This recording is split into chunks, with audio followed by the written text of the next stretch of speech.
ഒരിക്കൽ മനുഷ്യരുടെ ലോകത്ത് ഒറ്റപ്പെട്ടുപോയ ഒരു കൊച്ചു കുഞ്ഞുണ്ടായിരുന്നു.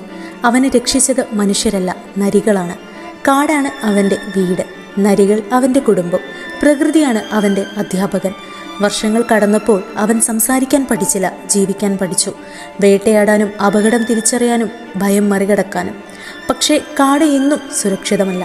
അവിടെ അവനെ തേടിയെത്തുന്നത് ഒരു ഭീകര ശക്തിയാണ്, കാട്ടിലെ ഏറ്റവും ഭയപ്പെടുത്തുന്ന വേട്ടക്കാരൻ.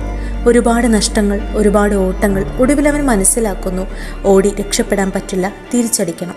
അതേസമയം മനുഷ്യരുടെ ലോകം വീണ്ടും അവനെ വിളിക്കുന്നു.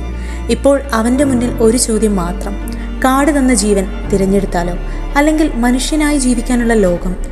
Raised by wolves, hunted by a tiger. ഇത് വെറും സർവൈവൽ കഥയല്ല, ഒരു മനുഷ്യൻ ആരാണ് എന്നുള്ള യാത്രയാണ്.